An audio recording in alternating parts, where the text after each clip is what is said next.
We're going to start here in a second as soon as I get the station pulled up.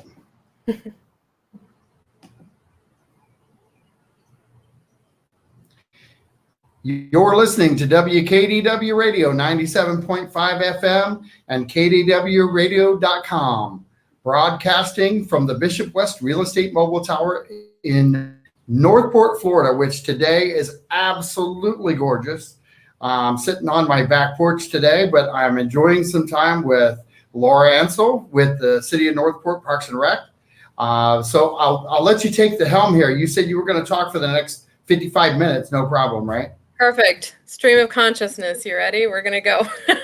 I think you're ready to go. I think you could do it. I think so. Well, thanks, John, for having me. Again, my name's Laura Ansel. I'm the Marketing and Outreach Coordinator with the City of Northport Parks and Recreation. So we're here to talk about all things coming up this month, Parks and Rec. So, you know, a few different topics we can bop around with. What do you want to start with? You want to start with the Bunny Squad Scramble? Yeah, I think that's a good idea.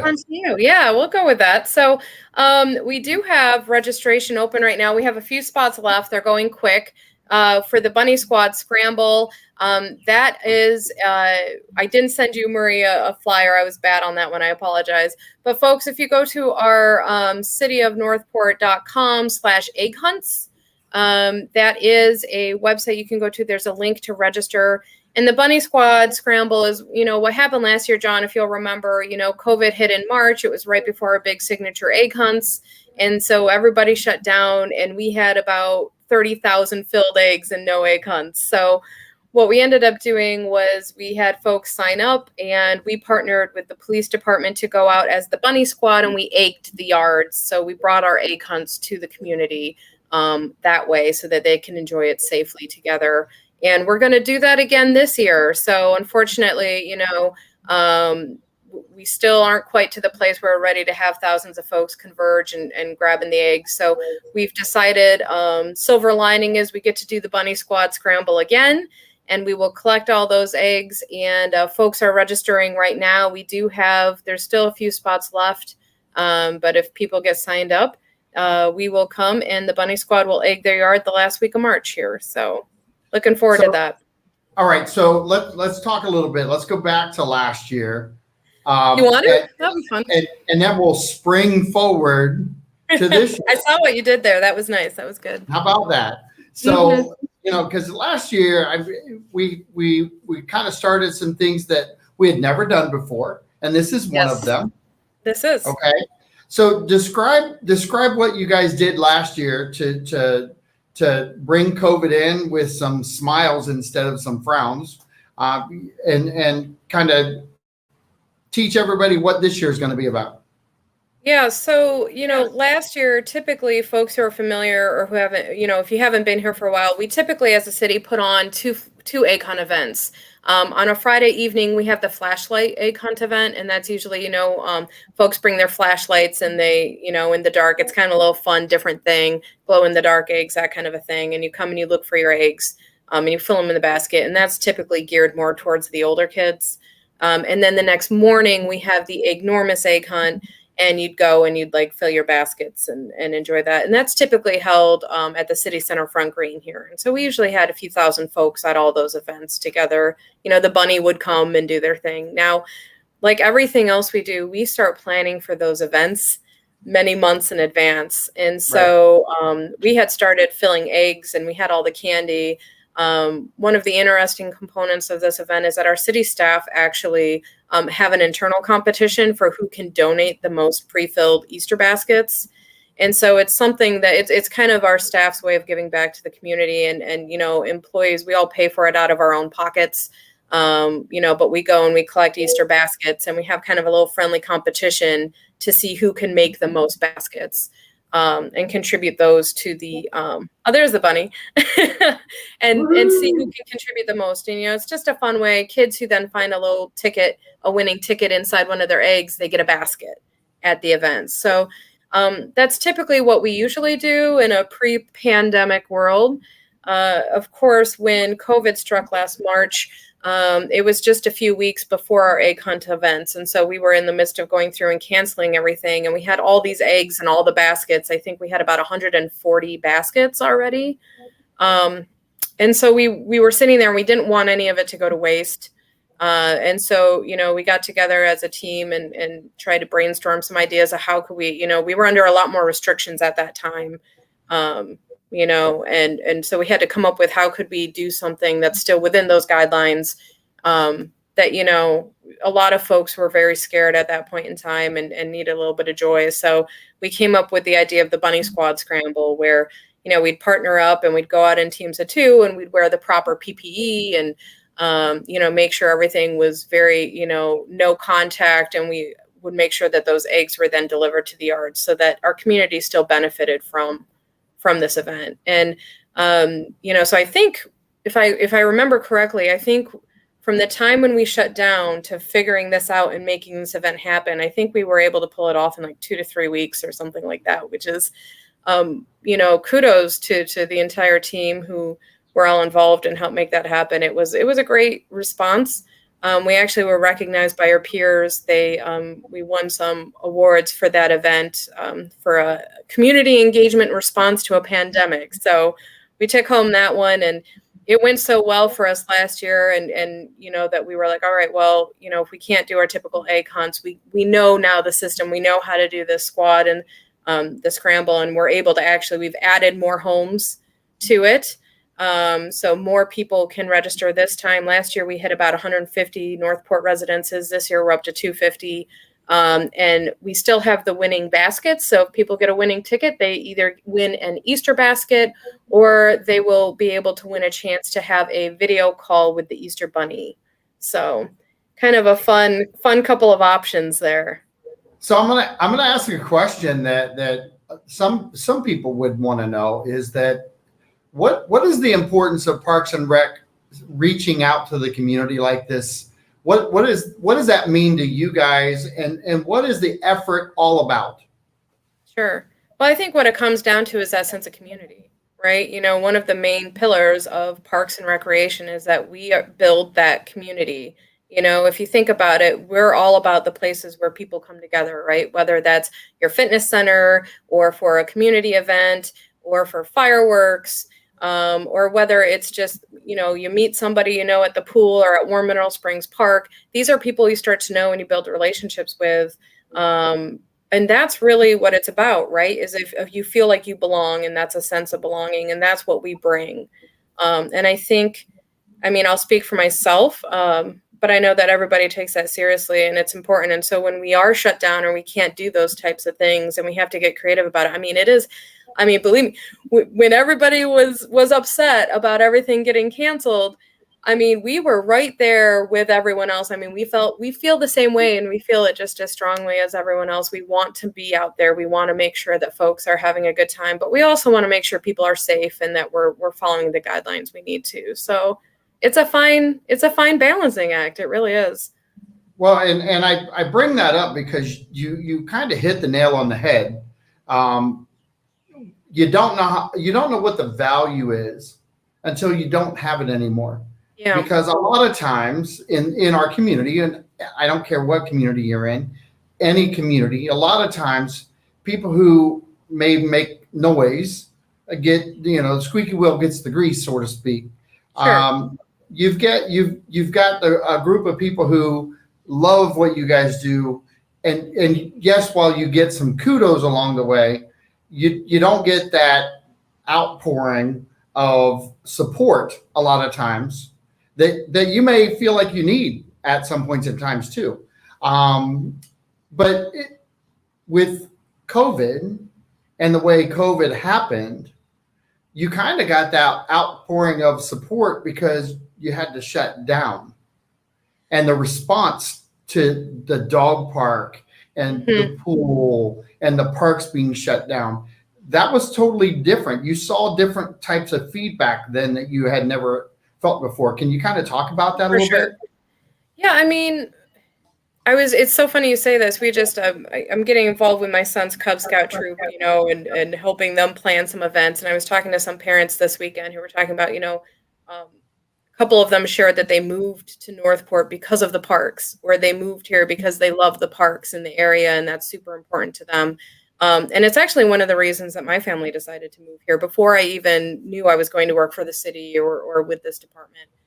And, I think people who tend to go to parks and enjoy those types of events or activities, if they're happy, they don't typically, you don't typically hear from folks when they're really happy or really satisfied. They tend to just go, you go to parks to disconnect, right? You go there to have a good time and relax. You're not typically on a device sending feedback to people.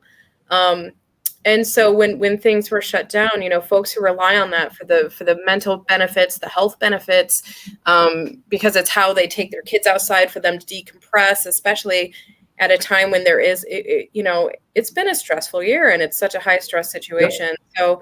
So, that's how people can go blow off the steam and feel better, and just kind of get rid of all the bad mojo, right? And so when that's taken away, we started hearing from the folks who are like, no, I go here every day. I miss it. My kids need the playground. We need this. And that is, I think, a testament to just how important the outdoors are and the parks are in the lives of our community and the folks who live here. And, it's nice to hear that. And we hope that people continue, good, bad, or indifferent. We love our feedback, John. So we're always asking for it. Absolutely. But if people have favorite parks or favorite things about the parks, we want to hear that too. So, keep telling us what you like and what you want to see. And we're here to serve the community, and that's what we want to know. What is the core group of people that you work with? What do they take from the feedback that you guys get? I mean, you're talking about some projects that can take months to really get organized, and like this one, you adapted to what you did last year, but you got feedback from last year. How was that feedback from last year? How has that affected this year's? Okay, so that's a great question. So let me talk about the process first, and then we can kind of delve into the nitty gritty. So one of the things we as a team do is we do a SWOT analysis, right? So that's what were our strengths, what were our weaknesses, what are the opportunities, what are some of the challenges we had in making this event or this project or this program successful. And at all of our events or programs or activities, whatever it is we do, we have a survey typically, or we'll have people at the event. So like at the Movie on the Green, if you were there and you came by our welcome tent, we probably had a little quick survey. We said, hey, could you please fill out the survey? Let us know what you think. Give us your feedback. And then staff look at that. So the program coordinators or the event leads who are kind of putting these plans together will review that feedback together as a team. They'll compile it, and then we'll say, okay, what can we take action on? What's the low-hanging fruit? What's an easy win? What's something that maybe didn't go as well as we thought it would?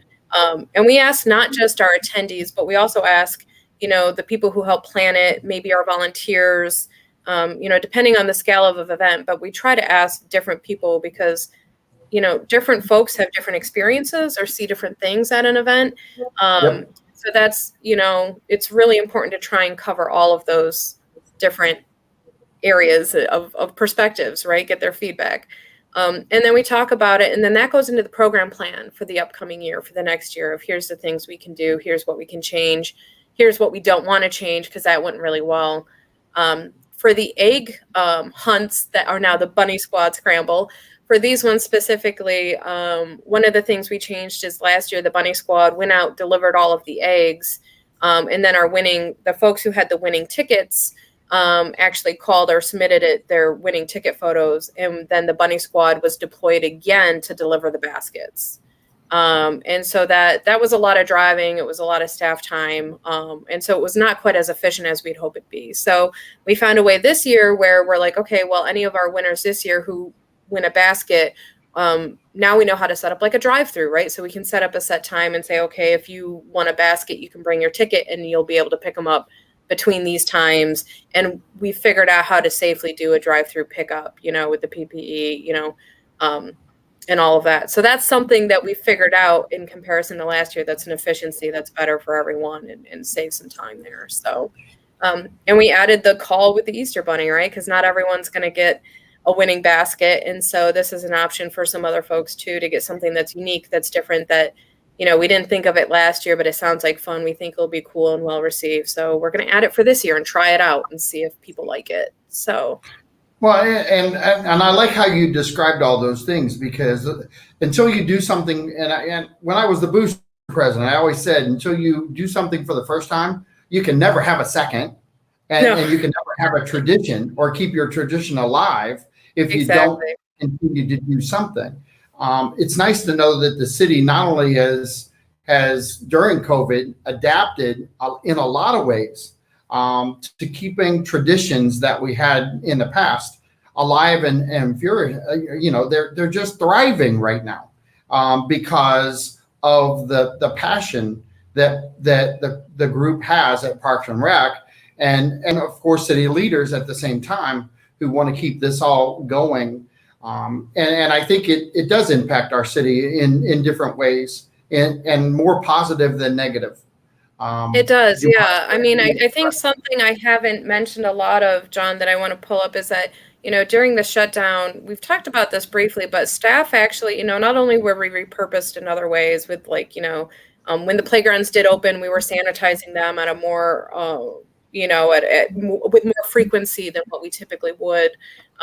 We were cleaning high touch surfaces in our public facilities, but we also created a Recreate at Home campaign, and that's cityofnorthport.com/recreate at home, and that resource is still out there. So folks who are not comfortable yet coming to these events, who aren't comfortable going out where there are people gathering yet, we still have resources out there for folks who want to participate. And we've been trying to make sure that a virtual element or a virtual component is a part of as many events or programs as makes sense, and I think that's a fine balance that we're going to continue to see being a priority as we move forward. Like, I don't think that part of it is ever going to go away, so now you'll see, more live streams, more options. And I think that's a great thing. So anyone who's interested, certainly please do check it out. If you have something you want to try, or a suggestion or a resource to share with us, please do so. But we love hearing that. So. Well, and we've got some listeners on Facebook, but what I'd like to ask anybody who's listening is, if you've got a story, something that was meaningful at any of the city events or at any of the city-run facilities or parks, throw that in right now. It doesn't hurt to add your 2 cents in while the show's going on, because we're going to see it live and it's going to pop up. And I'm going to thank you for the feedback anyway. So you get some Facebook time yourself. So if you could throw your story out there, I think it'd be kind of cool to get some story feedbacks that we've never had, Yeah, and that's a great request too, John. Thank you actually for asking for that, because we are right now gathering some stories. For example, last year we had, since we were talking Bunny Squad, we had a lady whose son, it was his first Easter, and so she was so excited for the egg hunts, and then we ended up not having them. But she was still able to do the Bunny Squad scramble. So, she sent us this very nice note because she still was able to have that experience, with her child and make a memory. And I think that's a big thing of what we're here about, right? Make a memory, make a moment. It's something, those are the things that really matter, right? In everything we do. So, I'd love to hear that if people have stories, or why, what the parks mean to you, send it in to us. We'd love to hear it too. We're doing a little video series where we're starting to capture these stories or share them ourselves. So, if you'd like to be featured, send me an email. I would love to hear it. It's lansel@cityofnorthport.com. Or if you want the easy version, just send it to parks@cityofnorthport.com. They'll find me. It's easy. You'll get to me. What's the park at the end of Reisterstown? Oh, the Miakahatchee Creek Environmental Park. Is that your favorite one, John? Well, it's quiet. It's peaceful. It is. I don't want to say it's not used a lot, because it's used in different fashion than most. It's more nature out there than anything. There's a lot of nice trails. Space.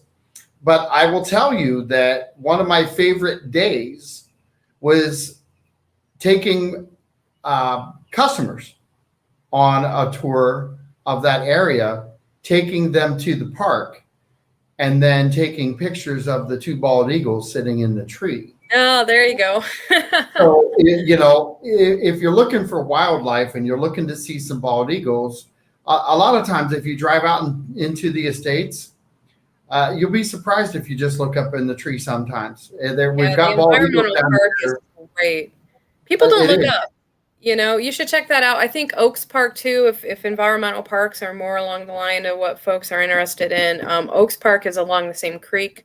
And it's also a beautiful little, there's some nice trails along there too. It's just a beautiful park. So those two are kind of on my list of when I really want to disconnect and not be on my phone and I don't want people to get a hold of me, those are where I go. So and So dog friendly too. You can walk your dog. I know where they're all at. I just drive by them all the time. I can never keep all the names in my head. Well, Because there's a lot of them, so yeah, I got so many other things going on too at the same time. So it but it's happens. interesting that we talk about the parks and we do this once a month, but there's so much more than just going to a park. There's so much more ways so much to participate in. What's the next big topic that you'd like to talk about? Oh my Because God. Let's talk about spring break, right? I think that's a big one. We're sending out an invitation for everyone to spend their spring break with us at Parks and Rec. So, of course, the big thing of Aquatic Center, we got to talk about that, right? Because spring break is the official, the competition pool's been open all year long, but now the water park is opening again. So I know those lifeguards have been training hard this last week to start getting ready for that. And the facility will be open every single day of spring break. So from March 13th to the 21st, it will be open from 10 a.m. to 5 p.m.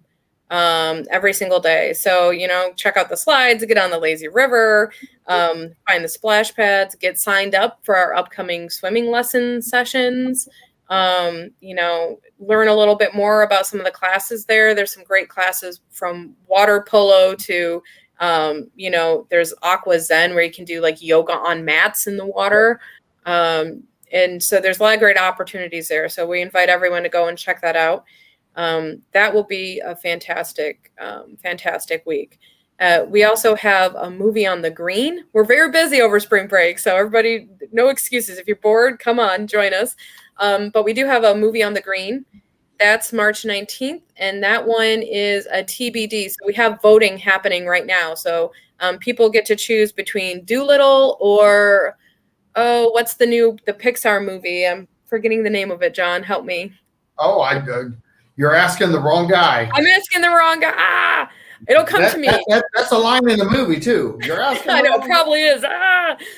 Oh, I won't remember it. If you go to our Facebook page, we have a voting poll happening right now. So you can pop out there and it's people's choice so that you get to vote for which movie you want to watch at the March 19th movie on the green. And that will start at 7:45 p.m. We have circles drawn on the grass. It's right out here in front of City Hall. So you come grab your circle. There'll be vendors with some good food on site. You can have a little picnic, enjoy a movie. What's not to love, right? And then March 20th, we have Binglow, which I know is your favorite, John. You love Binglow. Yeah.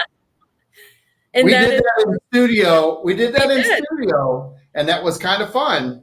I think it was about last year at this time, if I remember correctly. Yes, it was. Okay. So that's our glow in the dark bingo for anyone who's not. So we call it Binglow. It's fun. But that for anyone who's not familiar with it, it's our family game night. So you dress in your best fluorescent clothing. You come and join us at the George Mullen Activity Center. That starts at 6:30 p.m. And for a 10-card pack, it's only $10. You're going to have a lot of fun. You're going to play minute to win it games. You're going to play bingo, of course, and we have some prizes for anyone who walks away, and usually they're pretty nice prizes. So, and we have that all set up and ready for, proper physical distancing of the tables and everything. We'll have lots of hand sanitizer. So anyone who wants to join us there is more than welcome to. We're excited about it. And then we have a community yard sale also. That will be March 20th at the City Center Front Green from 8 a.m. to noon. And that one is, one of the recent things we started doing is adding a crafter's corner to our yard sales. And that's gone really well. So this is not only do we have folks who are, selling their items that they have around the house or, as a typical yard sale would, but we also have artisans on site who are selling their, homemade jewelry or their other items, signage or cool pictures, whatever it is that they make and create, soaps and I mean, all kinds of things we've seen this last week. Um, those are all available as well. And so you can check that out. That will be from 8 a.m. to noon at the City Center Front Green. So, and then of course we have things anytime, right? So I think when we invite people to spend spring break with us, there's things, the parks are always there. So please always go check them out. Find a park to explore. Maybe if you haven't been to the environmental park, if you haven't, checked out Blue Ridge or McKibben, or Dallas White Park. If you haven't checked any of those out, please stop by, take a look at them, find your new favorite. We have a brand new pavilion at Blue Ridge Park that just went in. It's gorgeous. It looks really, really well done. So, stop by there, check them out. And of course we have, I think people forget too sometimes that we have great facilities at the Morgan and the Mullen, and we have great membership opportunities and affordable. I mean, everyone's looking, right? If you've been looking for a place to work out, if unfortunately yours hasn't been available or closed because of COVID or anything, we do have very affordable programs and rates. And you get 2 fitness centers for the price of one. So you have access not just to the one at the Morgan, but the one here at the Mullen. And we've got some new equipment in there. So check those out. But spring break, are you going to join us, John? Are you going to come hang out? I think I am going to come over and hang out a little bit. You've got some great events going on. Yeah. I'm actually going to tell my sister-in-law because she probably will attend the Bing Glow. Oh, there you go. That'll be a good one. People are always looking. They're looking for fun things to do, creative, fun things to do. If they just check out the website, which is cityofnorthport.com/parks and recreation. It's, if you check out the website and you don't see what you like on the website and you have an idea, can't they give their idea to you? They can. Yeah. I mean, we do. That's a great question. Not only can you at any time email us and tell us what you're thinking, and please do so. You can email us at parks@cityofnorthport.com. You can message us on our Facebook page. You can, call us 941-429-PARKS. So that's 941-429-7275. But we also do an annual community survey, and we're starting to come up on that time of year where we go out to the community. And I know, municipalities, we're surveying you all the time and you're probably surveyed out, but we do honestly use that feedback to shape and use that as part of our master plan process. So, people who provide the feedback, if you don't answer, we don't know what you want. And so that's kind of one of those things where it's like, I know it's another survey, but we really do want to hear what you enjoy about the parks, what you enjoy about the events, and what you want to see as we move forward as a community, because it does take many, many years to plan these types of things. So how long have you been with the city of Northport? 2 years, over 2 years now. Yep. Over 2 years. So in over 2 years, and you don't have to tell me everything, but pick one topic that over 2 years has been transformed with feedback from the citizens. Oh, that's a good one. I'd have to say, I mean, everything really, but we could start with we were working on the Atwater Community Center, right? And so many, many years ago, when Atwater Community Park was first developed, the original plan was not just the ball fields, but it would also have a community center out there on that end of town. And so it would be another option there. And so that was another phased master plan. So a lot of times when we have these large spaces, we do multiple phases so that we can kind of accomplish them over time. And this was a later phase of that project. And we just had a public information meeting, it was a year ago. It was just before COVID, where we were soliciting feedback about what folks would want to see from a community center there. And based on that feedback, we're not sure about the space. Maybe there's another plot of land on that side of town that if we were to do a community center would make more sense. There might be some opportunities there for us to explore things with Colliers and finding perhaps a private-public partnership opportunity. And so that's a plan right now that's still, evolving and it's just very interesting the way that process goes. And it can be a very long process, which I know can be frustrating to folks, but really it's done because, it's important to take the time and get the feedback and make sure that what we're doing, is set up to last for a long time. So this is a situation where when you do your annual feedback type thing, people's input is actually really received well, correct? Oh yeah. I mean, we all recognize that we are here to serve and we are here to be stewards of the taxpayer dollars. And that means gathering the feedback and making sure that the projects, we want people to tell us what projects they want to see, what they'd like us to do with that. Because it's their parks, it's our parks as a community, it's our facilities as a community, it's our events, and when people come together and tell us what they want, then they have ownership, it's theirs, it becomes part of what they come to expect and love. And so that's what we enjoy hearing. So, please do tell us if you love we have a doggone egg hunt coming up because we know how much our community loves our animals and our dogs. That we have a very passionate group at the Canine Club Dog Park.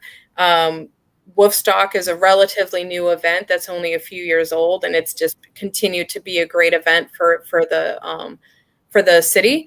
And so we've added a fun little dog safe treat filled egg event that's going to be held later this month at the Canine Club Dog Park, and people will be able to bring their dogs on their leash. Please make sure they have their up-to-date shots and vaccinations and everything they need. But, they can pick out an egg and the dog caretaker can help put it in a basket and away they go. But we think, things like that are what arise or come out of the feedback we get from the community. Right. And those events have gotten stronger over the years, correct? I'd like to think so. I mean, I know I've lived in the city for 5 years now, and I'd say that the events, at least the ones that I've attended even before I worked here, the ones I've gone to, I tend to think that they just improve every year, that we get better, we get stronger, we learn something from what we did before, and then we do our best to make sure that it's the best experience that can possibly happen for anyone or anyone who's there.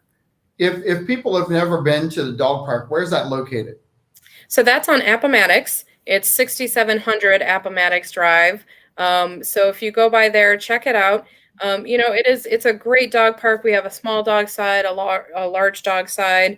When you go in through the gate, you can go off the leash once you're inside the gates. And you can go and we do have there's a little information kiosk there that kind of gives you some more information about the guidelines for that park. We just make sure, don't forget to clean up after your pets. We appreciate that. Let's all be good neighbors. And, but it's a great little dog park. A lot of really passionate members there. So I'm sure you'll find some friends, you'll find some folks to talk to who also love their dogs just as much as you do. Well, and it's not only does the dog get to run around and have a great conversation with the other dogs in the park. I've been over there myself. I've taken customers by there to show them the value of what the dog park brings to their dog or potential. If you haven't had your dog out to the park, just try it once. Try it once and see how it goes. There's a lot of times where you may have the whole complete park by yourself.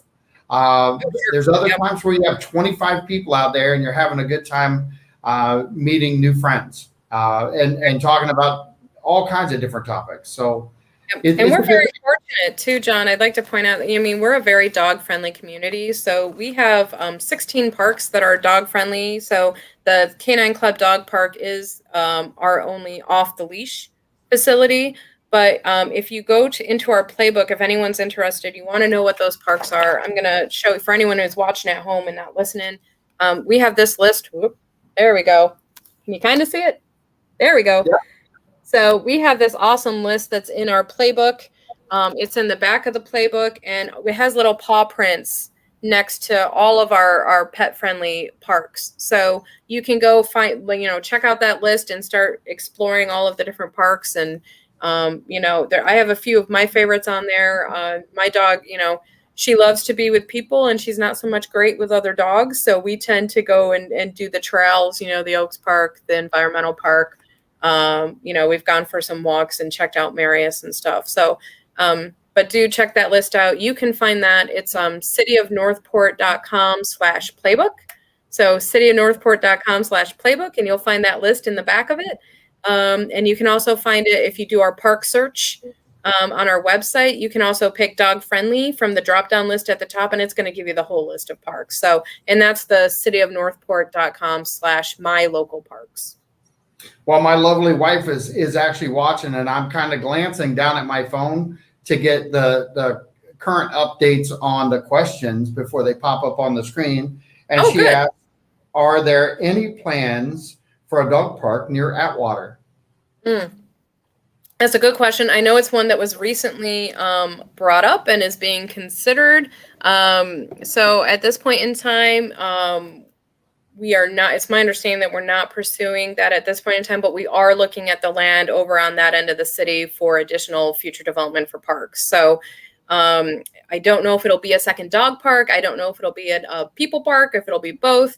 But I know that those are options that are being considered, and we'll all go before City Commission for discussion and consideration.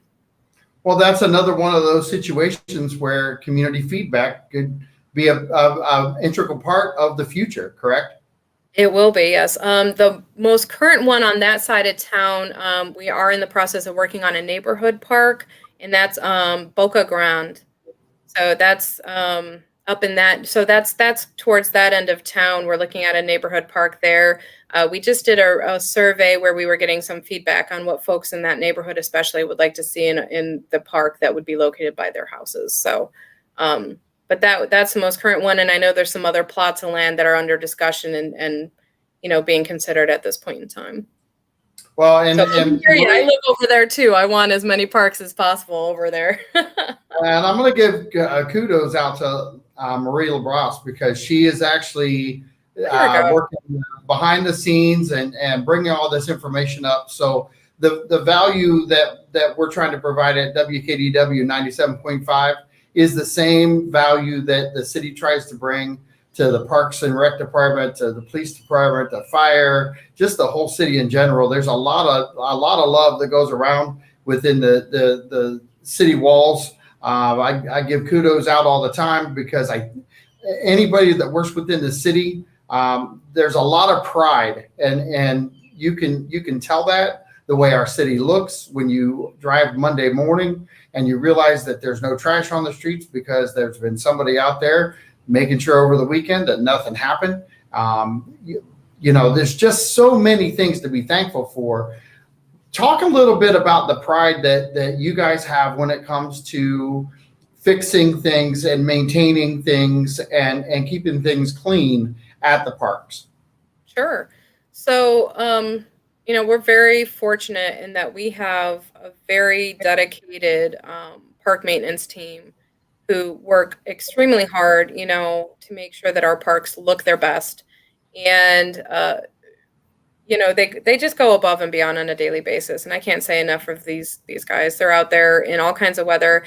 And I think sometimes, people are under the, perhaps the perception that they're just mowing or trimming or mulching. And while that is a large component of their jobs and what they do, I think there's a lot of things that this team does that folks aren't aware of that are, safety issues or concerns. So we have playgrounds, right? And we don't just want to leave the playgrounds out there and let them fall into a state of disrepair and have, perhaps a child go play on them and get hurt or something. So, playground inspections are something that we have members of the team who are actually certified and trained to be, playground safety inspectors. And they go out there and conduct those on a monthly basis to make sure, everything's where it needs to be. The bolts are in the right place. The swings are safe for our kids to enjoy. And so that's an important component of the job. So the other part of that would be, irrigation. We do have a lot of irrigation at our fields and in our parks, and that equates to many, many feet of irrigation lines that also need to be inspected and maintained and ensure that they're in good state of repair. And I think our team is very responsive to when something goes astray or awry, right? Things get broken because of use, because, perhaps someone's feeling mischievous and they think it's fun to throw picnic tables in places where picnic tables aren't supposed to be.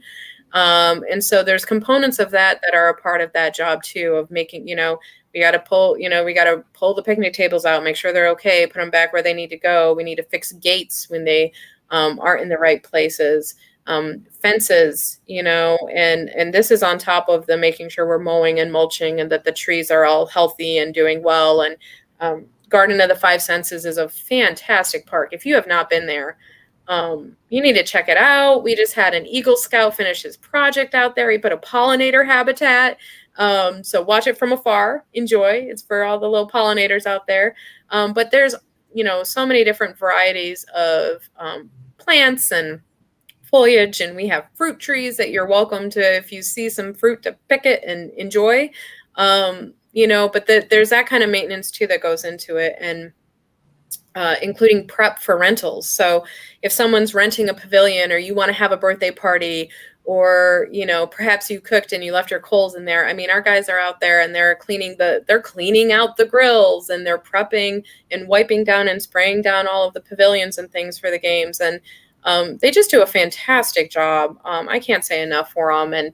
And I think if I remember correctly, in the last year, we've had very few complaints come in. People, when they see things that are wrong, they can take a picture and they can report it on the North Report app. And I believe the vast majority of our reports that came in were corrected in less than 24 hours. And we take a lot of pride in being that responsive. So huge kudos to that team. I'm very proud to work with them.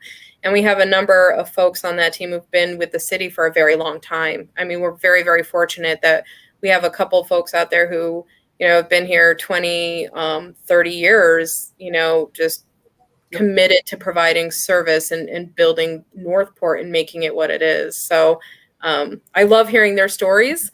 I love hearing about the trees they planted a long time ago along McKibben that are now turning into mature oaks. And isn't that cool? That's our favorite thing to drive through. So it's, we're very fortunate, and kudos to them. They do great work. So. Well, we've kind of cleared a lot out, and it's funny because we talk about Parks and Rec every month, but we do, and it's ever changing. The programs are, the updates are changing. It's interesting though. We tend to get on to topics about the different activities that are happening, but we really come right back to home base a lot of times and talk about the meaning of Parks and Rec to the city workers and to the community as a whole. And I brought it up earlier in the show. I'm going to say it again.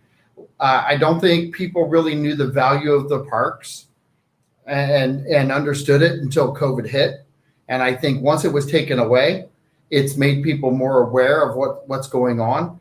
People have learned how to use the computer today, more so in every age bracket, and in new ways too. I mean, we weren't doing this a year ago. I mean, Marie's picked us up and run with it. It's pretty amazing that. Yeah, I mean, we're looking like CNN on WKBW. I feel very fancy right now. Cool.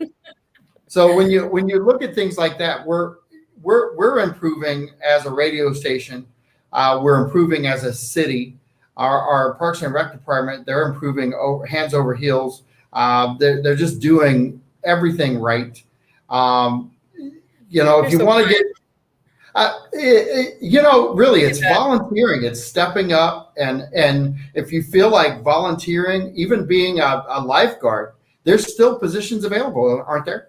There are. Yeah, we're actually hiring. So we have quite a few things going on right now. So one, of course, is we're starting, the aquatic center, for example, is the vast majority of our lifeguards are seasonal, right? So we kind of go through these phases, right? So we're onboarding right now for our spring and summer.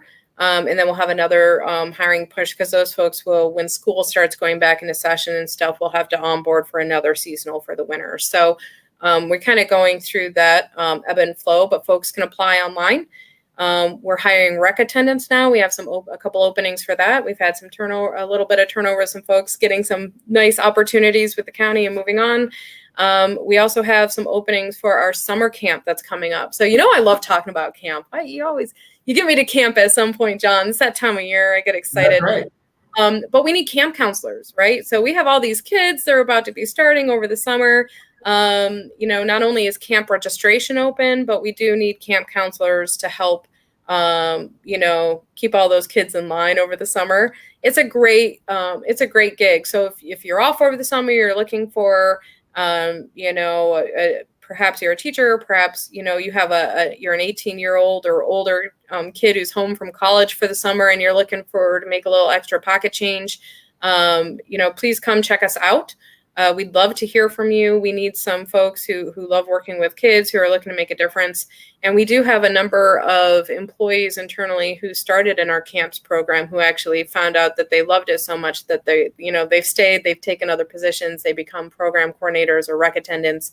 And I just think that speaks to that program itself. But camp is wonderful. Another fun part of camp that just opened today is our CIT program. So our CIT program is our counselor and training program, and this is a training opportunity that we have available for our students who are entering 9th through 12th grade. And this program basically allows those kids to learn, they shadow the counselors over the summer. They'll get opportunities to lead some of the games or the sessions or some of the different activities that they're doing at the camp, and they'll have a chance to really learn what it means to be a camp counselor and gain some life skills. So it's a great program. Applications just opened today, so folks can go to cityofnorthport.com/camp, and they'll be able to find out more information and download the application there. So, but yeah, that's a camp. I love it. We're lucky that the camp program is super successful here. It was actually my first introduction to the city itself when I first moved here. I didn't know anyone. I was commuting for work every day, and I had signed my daughter up for the camp program. And it was the best experience she ever could have had because she made friends. I like to say she saw more of the area with the field trips than I still have, and we've been here 5 years. So she got to go on all these different trips and go to all these different places and tried all these activities. And it was one of those things where, the first day I had to push her out of the car a little bit because it was I can't believe you're making me do this. And, but I pushed her out of the car. She went and did camp. And every day, the rest of that summer, she was jumping and running out of the car and leaving me so she could go and have fun. So it's a great program. The staff do a really good job with that. So check that out. And then with the interlocal, of course, coming up here, we're going to be taking on a lot of our athletic fields and parks are coming back to us. So those are the places like Butler and Narramore and Atwater. And so we do have positions with our maintenance team and reservations team that will be for the care and upkeep of those parks in particular. So, but yeah, we have opportunities. So if you want to hang out with me more. See? And I'm going to say this, though, because we don't talk about the age difference in some of the volunteers, but no matter who's volunteering, you don't know what child you're going to impact. So if you don't think that you have anything to give, you're probably wrong. If you're looking forward to helping in every way, shape, or form, the thing is you go into a camp environment, you don't know the kids. At the same time that you don't know any of them, you don't know which one you're going to make the biggest impact with. Yeah. And I think that's kind of a cool thing. Do you have any impactful stories that you'd like to tell that you've heard? Oh, gosh. I got you on the spot now. I know you do have me on the spot. Let me go back and get one from Sam. I know we had a student who became a counselor who is now, I think we're starting to get their kids now in camp. So let me go back and get that story for you, and I'll share it with you next time we get together. How about that? Awesome. So But Well, I know there's a lot. Last year we heard a lot, a lot of the information I get, because of course I'm on the socials and hearing from folks that way, or I'm out at the events and I hear from a lot of our community that way. But a lot of the folks I heard from last summer were the ones who were caught in a bind, right? Because we had shut down, but then we had a lot of working parents who, a lot of the options that they used to have for their kids to keep them active over the summer were either canceled or closed or weren't happening. And so, I'm proud to say that we were one of the few summer camps that stayed open last summer. Now we put some things into place to keep people safe and, reduce the numbers and all of that. But we still were able to successfully have a safe summer camp session last summer. We heard from a lot of parents who, said, thank you. I didn't know what I was going to do. I had to work. I still have to go and show up in person.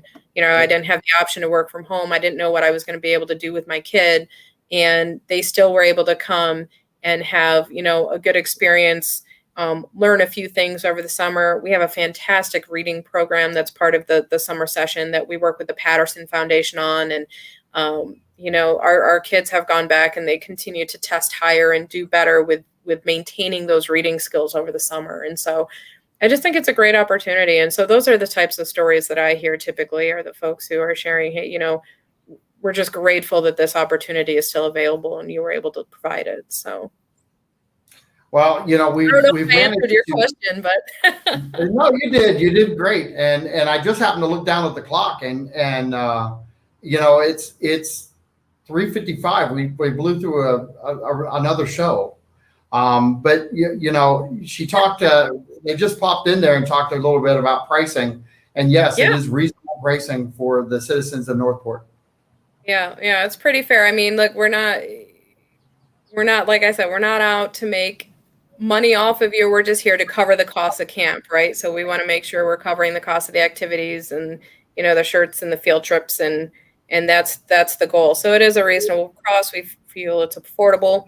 And we have options. So if someone is struggling, because I know there is some need in our community for folks who need options, we do have a youth scholarship program. So, and there is some money available in there. We've had some good donations over the last year from Publix and from some other organizations, but please do give us a call. We can help get you set up with the application, and the youth scholarship program can help fund for some of those weeks at camp if you're a family that needs assistance. So please do check that out. Give us a call. It's 941-429-7275. And you can also go to cityofnorthport.com/scholarships, or just look me up and give me a call and I'll point you in the right direction, I promise. But we want to make sure that everyone has access and an opportunity to participate in these programs. And we have options for those who might need a little bit of help. So awesome. Well, we've knocked out another show, and I appreciate your time. You're going to be back next month. I look forward to that. I will too. Have a great day, and thanks, John. Be safe out there in Northport. WKDW Radio 97.5 says just stay safe. Have a great night, and we'll see you on Friday. Bye now.